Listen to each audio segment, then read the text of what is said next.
자, 이제 28번 건축허가 제한에 대한 설명 중 틀린 것. 건축허가 제한이면은 국장과 시도지사 두 사람만 아래 허가권자 허가를 제한할 수 있거든요. 사유를 좀 구별하시고요. 1번의 국장은 중무장관이 필요하다고 인정하여 요청할 때입니다. 장관이 요청할 때면 국가일과 관련해서 요청하니까 이때는 국장이 제한할 수 있는 사유 중에 하나고, 이때 허가권자는 다 국장 아랫사람이죠. 허가권자의 건축 허가나 착공 다 제한할 수 있습니다. 2번은 특별시장은 국토관리장 특히 필요하다고 인정할 때 벌써 틀렸죠. 아니, 국토관리장 필요하면 전 국토를 관리하는데 국장이 제한하는 사유가 돼야지 특별시장이 왜 전 국토를 신경 쓰겠습니까? 그래서 이게 틀렸어요. 우리 특별시장이 제한할 때는 지역계획 또는 3번의 도시군계획처럼 지역계획이나 도시군계획상 필요한 경우입니다. 지역도 지역계획이죠. 도시군계획도 도시군이 지역계획을 얘기하잖아. 특권시군이니까.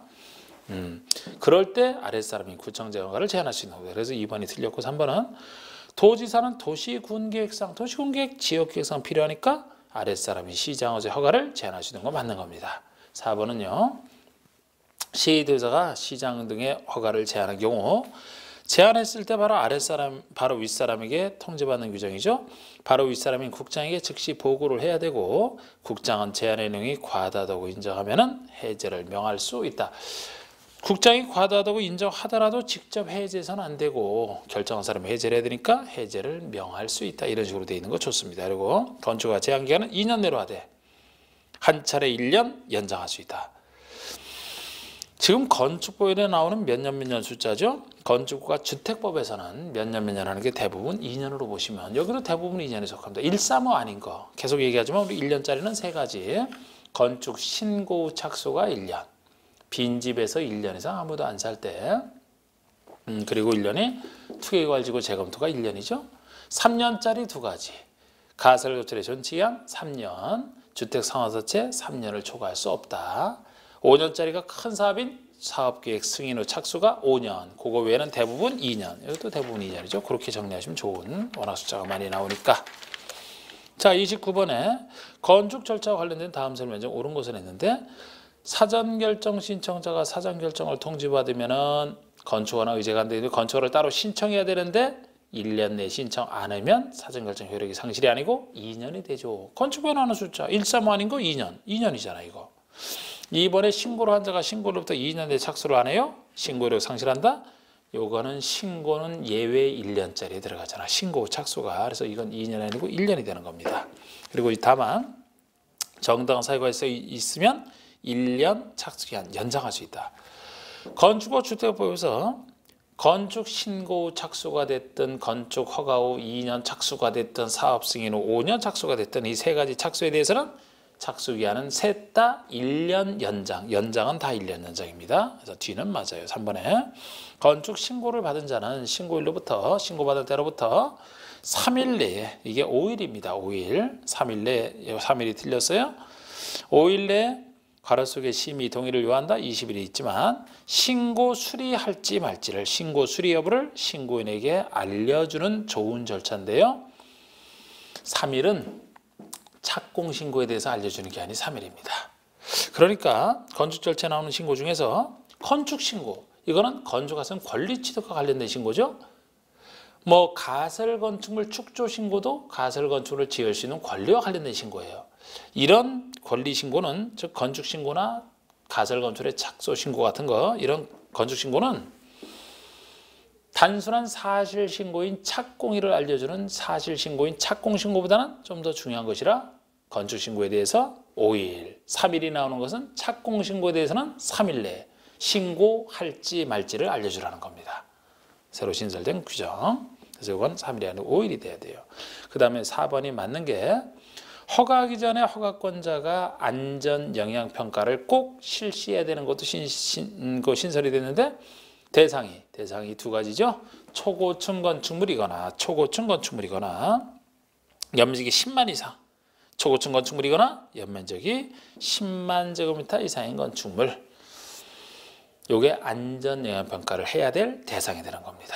5번에 소규모 건축물로서 건축주가 직접 시공하는 건축물 또는 분양을 목적으로 하는 30대 미만의 아파트 연립 다세대는 건축주가가 아니고 건축주의 허가권자가 감리자를 지정해야 됩니다. 허가권자가.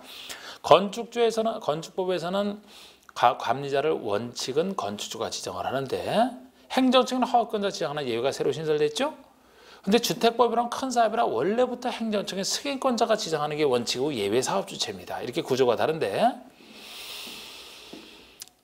건축주가 직접 시공하는 거, 시공자를 선정하여 시공 맡기는 게 아니고 직접 시공한다라면 건축주에게 맡기면 감리자가 그 자기를 지정한 건축주를 제대로 감리를 하겠습니까? 못한다고 봐서 허가권자가 지정을 하는 거예요. 또 하나가 반대로 분양을 목적으로 하는 30대 미만의 아파트 연립 다세대라면 분양을 목적으로 하는 큰 좋은 귀한 안전을 위해서 분양을 목적으로 하는 건축물이니까 안전을 위해서 허가권자가 직접 지정을 이렇게 보시면 돼요. 30세대 이상은 왜 없느냐? 30대 이상이면은 주택법에 따라 사업 승인 받잖아요. 그럼 주택법에 따라 원래 행정청인 승인권자가 지정하지 않습니까? 그러니까 30대 미만이면 건축법에 따라 짓는다 하더라도 안전성을 위해서 요거는 허가권자가 지정하라. 이렇게 허가권자가 지정하는 두 가지.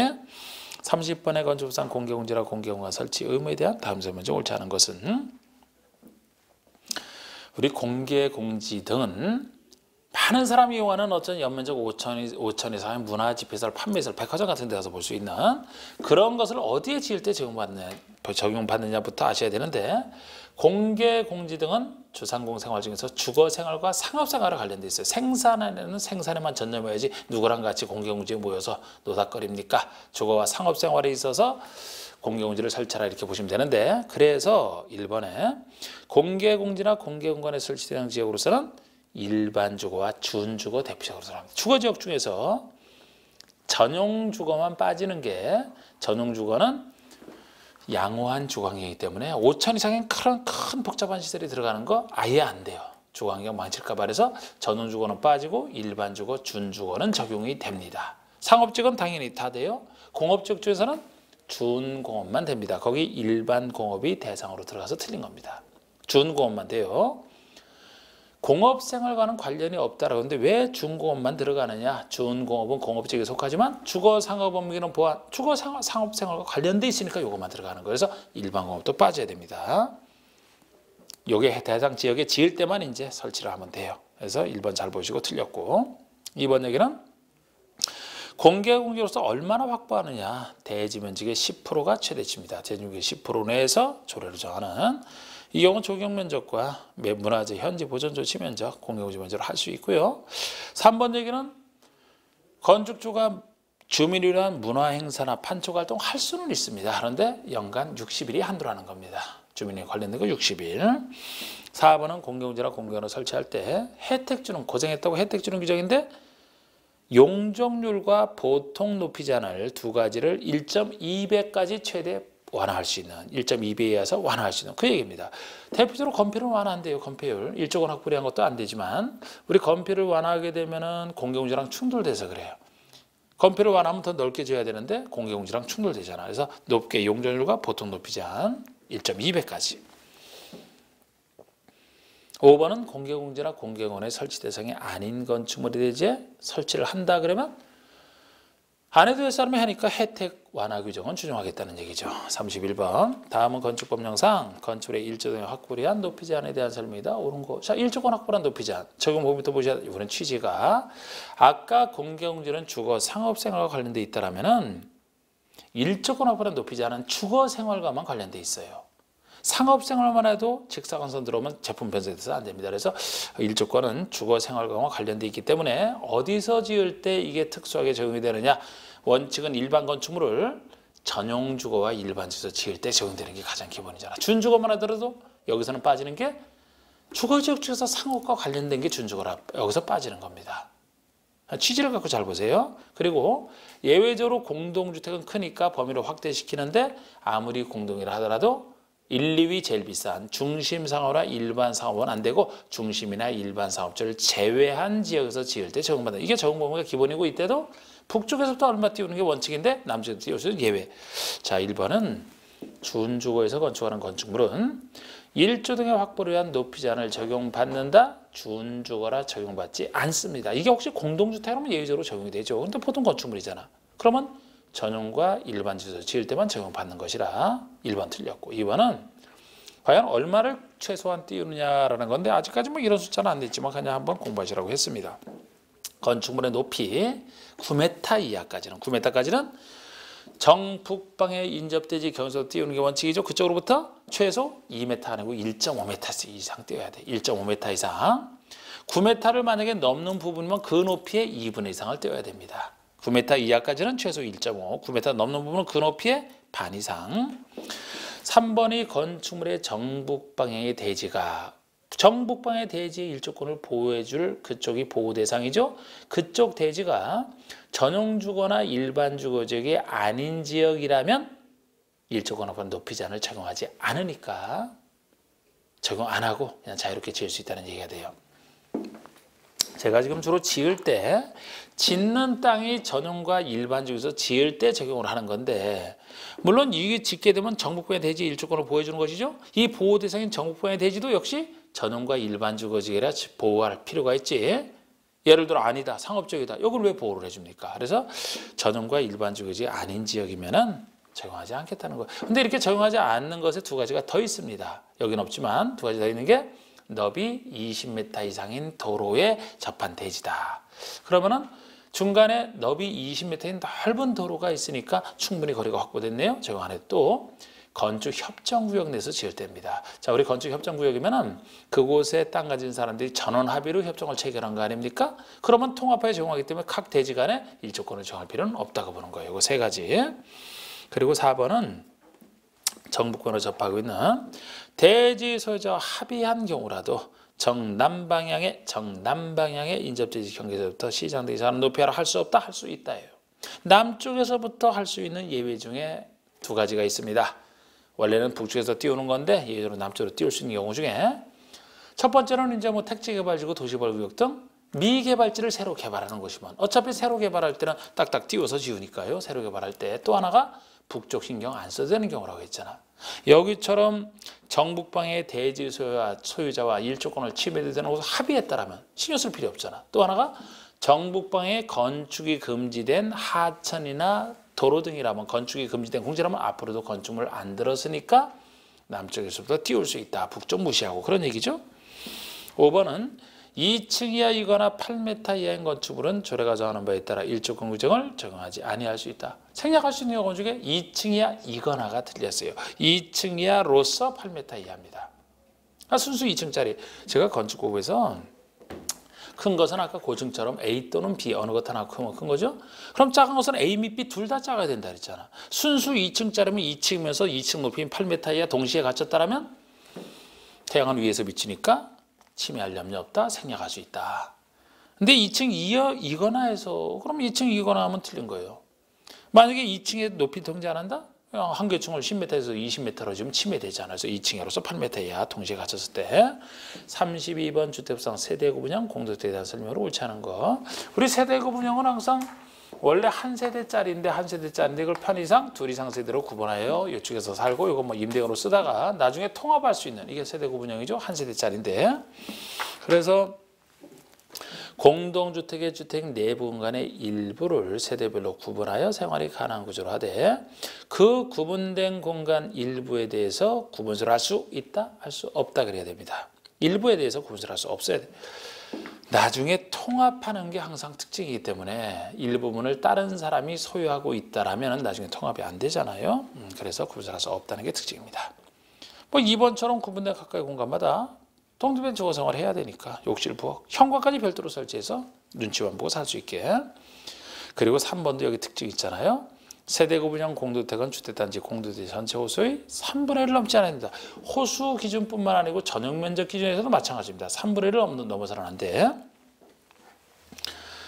우리 세대구 분양은 사실상 여러 세대가 살더라도 한 세대로 계산하고 한 세대당 주차장을 확보하기 때문에 이게 너무 많으면 주차 난의 문제가 생긴다 그랬어요. 그래서 너무 많으면 안 된다. 전체의 3분의 1을 넘지 말아라 하는 겁니다. 4번은 나중에 통합할 수 있도록 연결물이나 경계벽을 경량구조의 경계벽을 설치하라. 5번은 세대수 계산할 때 구분된 세대수와 상관없이 하나의 세대로 산정한다. 그 얘기가 되겠고요. 33번은 주택법상 특수주택 요건에 대한 설명으로 틀린 거.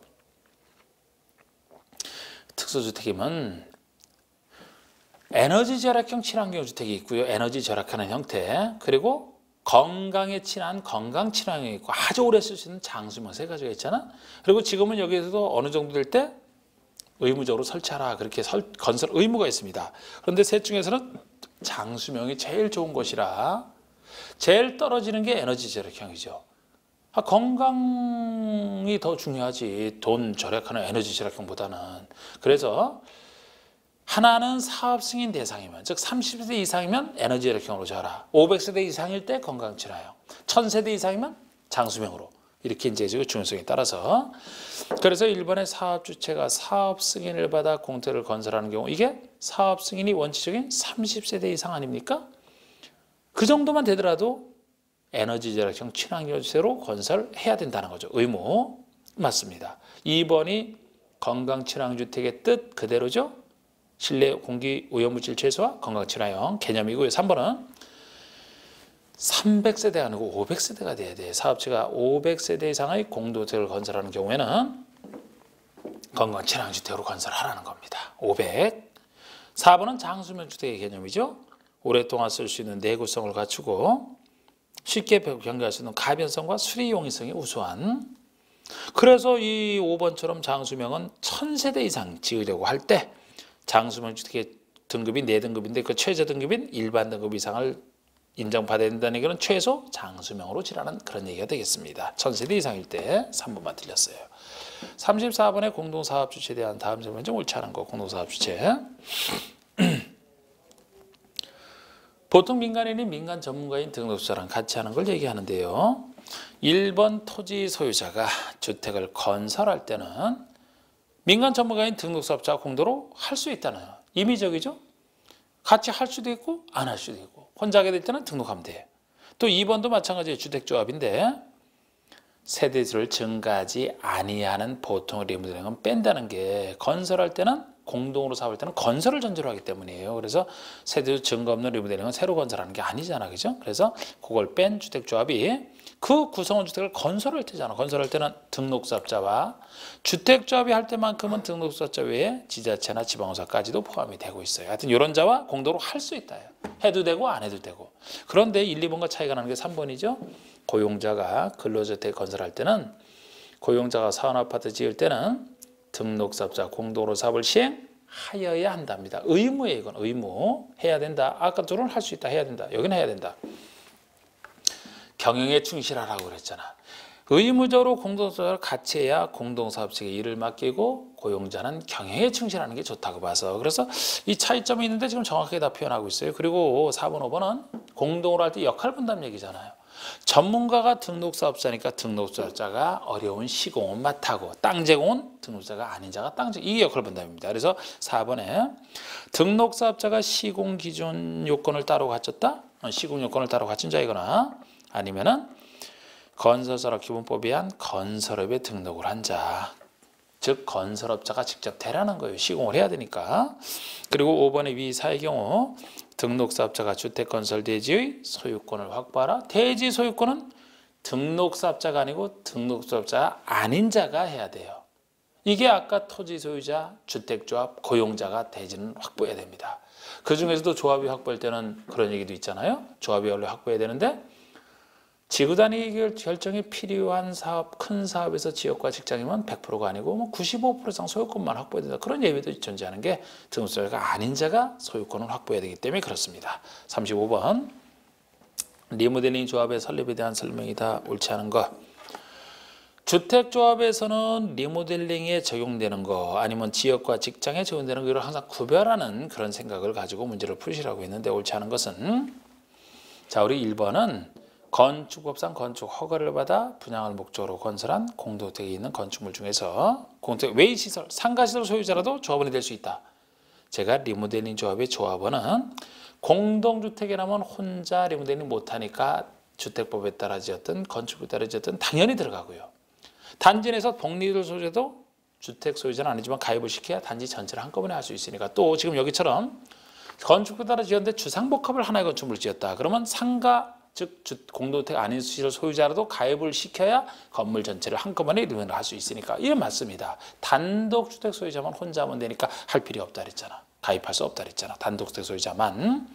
그리고 2번, 3번이 이 리모델링 조합 설립인가 신청 시 제출 동의입니다. 동의 요건. 기본적으로 3분의 2가 유지가 돼요. 단지에서 동만 간단하고. 그래서 이번에 단지 전체를 리모델링 하고자 조합 설립할 때는 단지 전체의 구분사 요건의 각 3분의 2 이상 결의는 유지를 하되 각 동별로는 조금 간단하게 과반수 결의지만 3번처럼 동만 리모델링 하고자 동에 대해서만 조합을 만든다 그러면 그 동의 구분사 요건의 3분의 2 이상 결의가 돼야 됩니다. 4번은 첨부 서류로 대지의 80% 이상의 사용 승낙서를 제출하라. 이게 틀린 게 되는 게 숫자는 하나도 안 바꿨어요. 그러니까 숫자 문제 아니에요. 이게 이 토지 사용 승낙서는 지역과 직장 조합의 제출 서류잖아요. 리모델링이랑은 아무 상관이 없어요. 자, 우리가 지역과 직장 조합은 항상 조합주택을 건설해서 공급받는 것만큼 건설을 전제하죠. 그럼 건설할 땅에 대한 권리가 있어야 된다는 거예요. 그것도 전혀 없다. 100%는 아니더라도 사용승낙서라도 80% 이상 이것도 없다. 못 믿겠다는 얘기죠. 인가 안 내주겠다는 겁니다. 그런데 리모델링은 새로운 땅을 필요로 하는 게 아니라 그랬죠. 건설이 아니라 기존에 있는 땅에다가 리모델링 하는 것이고 세대를 증가하는 건설 파트를 하더라도 새로운 땅에 짓는 거 아니에요. 기존에 있는 단지 내에다가 짓는 것이지. 그래서 증축을 하는 것이지. 그렇기 때문에 토지 사용 승낙서는 절대 리모델링 조합의 제출 서류가 될 수 없습니다. 그리고 5번에 이제 대수준을 통한 리모델링 때는 최소 10년 지나야 된다. 증축할 때 리모델링 할 때는 주로 15랑 관련된 15년이 경과했음을 증명하면서 이게 이제 다 리모델링 조합의 제출 서류인데 리모델링 조합의 제출 서류인 2, 3, 5번이냐 지역과 직장의 제출 서류인 4번에 이걸 구별하는 문제예요. 구별하는 문제를 지금까지 주로 했고 단순한 숫자보다 구별하는 거. 36번은 주택법령상 주택건설 용지 확보에 대한 설명이다. 틀린 것은 했는데 이게 이제 그 1번에 국유지공지 우선 매각 얘기하죠. 누구의 우선 매각권을 주느냐. 국가재체는 국민주택 규모주택 서민용인 국민주택 규모주택을 반 이상 건설하는 걸 주도하려고 또는 조합주택을 건설하는 걸 주도하려고. 조합주택도 서민들의 내 집 마련을 위한 거 아니겠습니까? 이런 주택을 건설하기 위해서 국유지 공유지의 매각을 원하는 적에는 그에게 우선적으로 매각 임대할 수 있는 이런 권한을 주는 겁니다. 그럼 이때 이 사람들이 우선 매수 임차를 했다? 2번 빨리 사업하라. 국공유지를 매입하거나 임차한 자가 2년 내에 각각의 사업을 시행하지 아니한다? 왜 샀느냐? 환매하거나 임대계약을 취소할 수 있는 규정인데 2년 내에 안 할 때 2년. 역시 이것도 그런데 주택법에 나오는 얘기잖아요.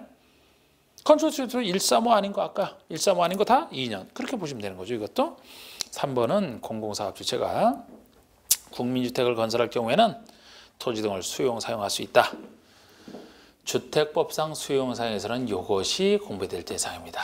우리 수용 사용 전체 4가지 중에서 나머지 3가지인 도시군기획 사업 자체는 자체로 공공성이 있기 때문에 민간 시행자로도 수용상권 자체는 가져 시행자의 수용상 권한입니다. 그런데 주택법에서만큼은 도시군기획 사업이 아니기 때문에 자체로 공공성을 강화해야지만 수용상이 가능해요. 그래서 이거 여기만큼은 다른 수용상과 달리 민간인은 못해요. 공공사업주체만 그것도 국민주택 건설과 관련해서만 수용상권을 인정한다는 거 이걸 주의하시고 맞고 사업계획 승인을 받으면 사업 인정 받은 것으로 본다? 여기라면 이제 이때 그것도 맞죠?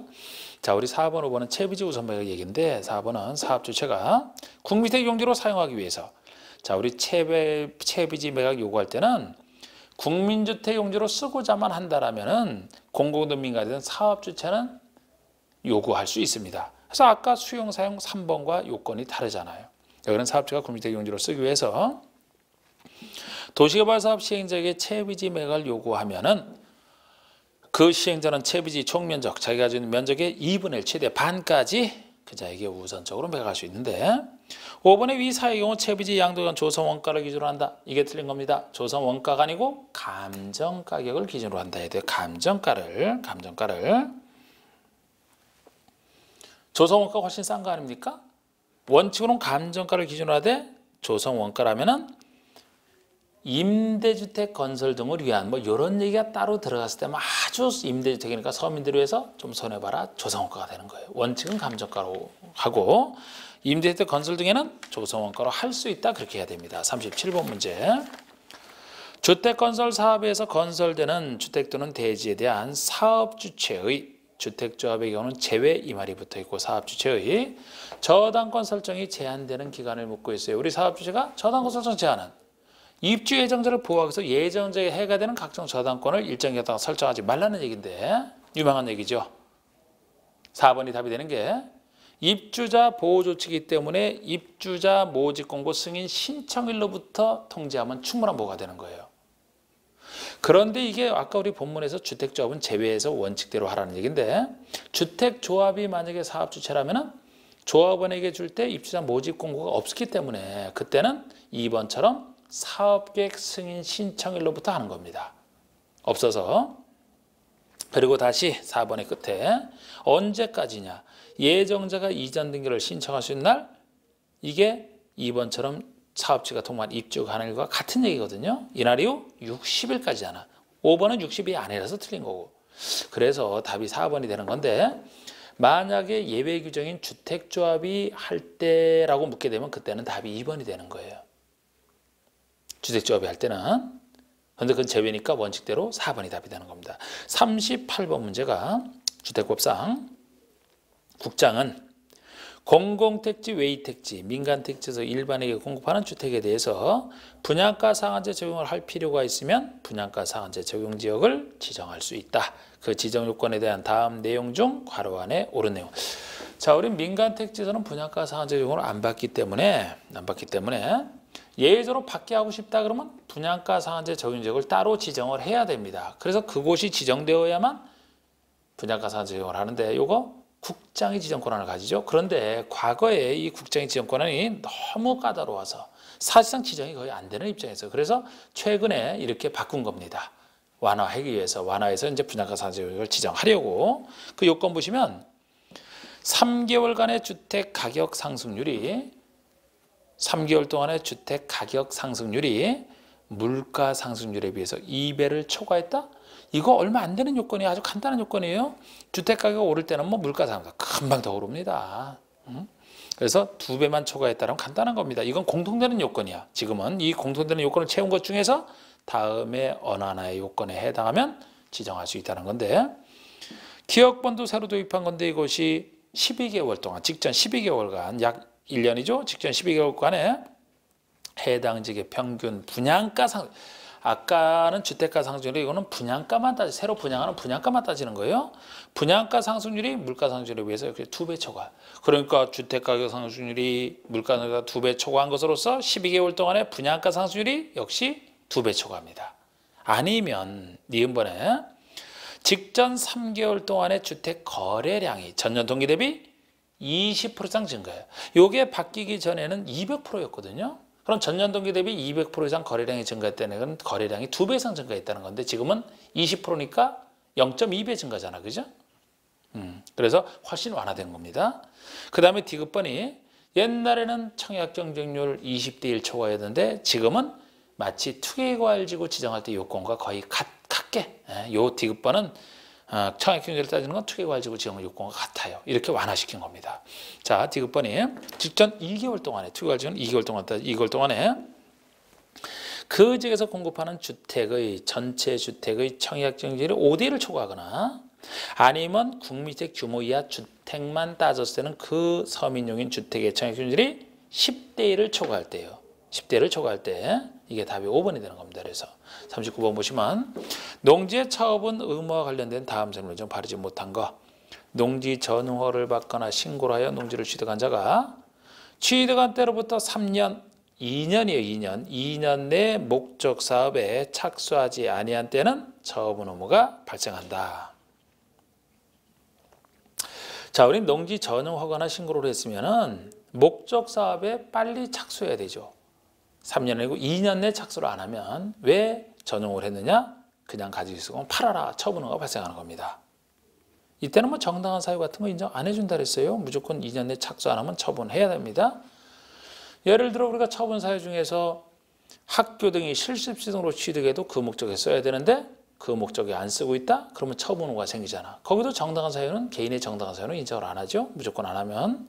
근데 정당한 사유 인정하는 것 중에 하나가 3번인데 좀 이따 보시고 2번은 하여튼 1번 틀렸고 2번이 농지의 소유 사항을 초과하여 농지를 소유한 것이 판명됐다? 그럼 초과 소유분만 처분하면 되는 거죠. 당연하고 3번이 소유 농지를 자연재해가 됐든 농지 개량 질병이 됐든 이런 사유로 즉 이게 정당한 사유잖아요. 정당한 사유로 자기의 경영에 이용하지 아니하게 됐다고 시장 등이 인정하면 처분 후가 발생하지 않는다니까 맞는 거예요. 원래는 소유농지를 자기의 경영에 이용 안 하면 기본적으로 처분 후는 발생하는 겁니다. 이용 안 할 걸 왜 가지고 있느냐. 그런데 왜 이용 안 하느냐. 본인이 농사 짓는 거잖아. 개인이. 질병 걸려서 못 짓겠다. 부득이한 사유로 정당한 사유로 못 짓는다. 그러면 처분 후는 면제되는 거죠. 그래서 맞는 겁니다. 이런 식의 사유가 또 하나 있죠. 주말 체험 영농을 하려고 농지를 취득했다면 그 목적에 써야 되는데 안 하고 있다. 그러면 처분 후가 생깁니다. 그런데 안 하는 것도 역시 이런 정당한 사유가 있어서 안 하고 있다. 그러면 처분 후는 면제되는 거예요. 그리고 4번의 농지 소유자는 처분 사유에 해당하게 된 때는 사유 발생부터 1년 내 처분하라. 이게 처분기한입니다. 처분 사유가 발생하면 사유 발생부터 1년 내 처분해야 돼요. 그런데 이건 이제 저절로 발생하니까 그건 모르지 않습니까? 모르기 때문에 이거를 그대로 알려주는 게 처분 통지고요. 처분 통지고. 처분 통지를 했는데 안 판다. 5번에 시장의수구청장은 처분 의무위한 내 처분 대상지를 처분하지 아니한 농지 소유자에 대해서는 6월 내 농지를 처분할 것을 명할 수 있다.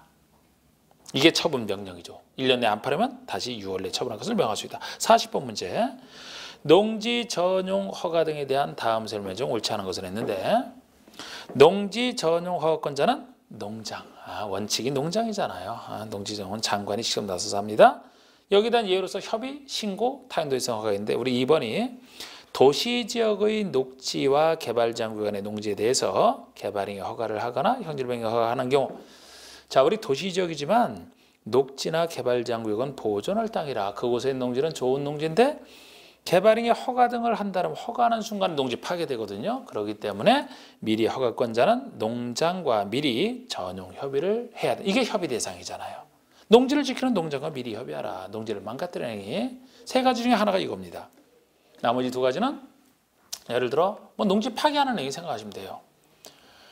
주상공을 지정하거나 도심계획시설을 결정하는 곳에 농지가 포함되어 있다. 그럼 지정구 주상공 지정되는 순간에 개발해야 되니까 농지 망가지잖아. 그때 전용 협의입니다.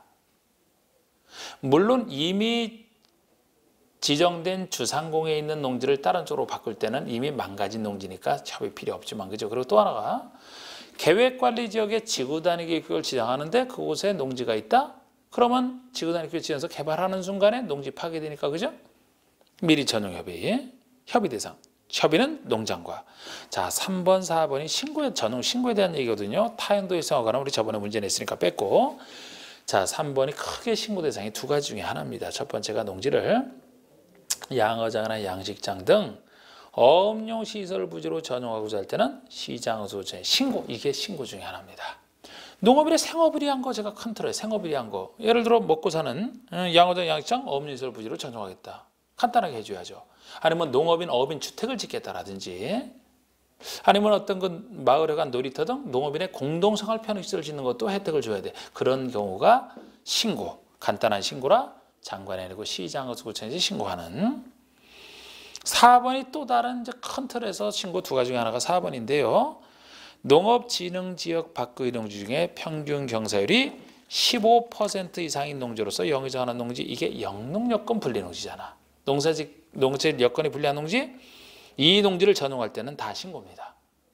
이미 농사질 여건이 안 되는 농지라 농지로서 보호할 가치가 없는 농지예요. 그렇기 때문에 어느 목적으로 전용하든 간단하게 신고로 충분하다. 농장의 허가가 틀렸어요. 농장 대신에 시장의수구청장을 넣어야 되고 허가 대신에 신고를 넣어야 되는 겁니다. 시장수의 신고. 그래서 5번이고 4번이고 5번은 농장은 농지 전용 허가를 함에 있어서 대기오염 배출 시설로서 영의정하는 시설 부지로 사용한다. 전용을 허가할 수 없다. 전용을 허가할 수 없는 사유 중에 하나죠. 대기오염 배출 시설이 들어선다. 아니면 폐수 배출 시설이 들어선다. 농사 짓는데 아주 방해가 되는 시설을 그럼 그런 목적으로 전용을 한다면 주변의 농지가 다 오염돼서 파괴될 거 아닙니까? 그래서 그런 목적으로는 전용을 하지 말아라 하는 겁니다. 그래서 이렇게 해설했고, 아마 인류의 문제보다는 사회 문제가 조금 더 난이도가 올라가지 않았을까 싶습니다. 조금 더 얽히는 것 같아요. 하여튼 뭐 내 점수 상관없이 나머지 남아있는 동안에 공부하는 양에 따라서 점수는 상당히 실제 시험 볼 때까지 올라가니까 하여튼 열심히 공부하는 쪽에 초점을 맞추시면 됩니다. 자, 수고하셨습니다. 마치겠습니다.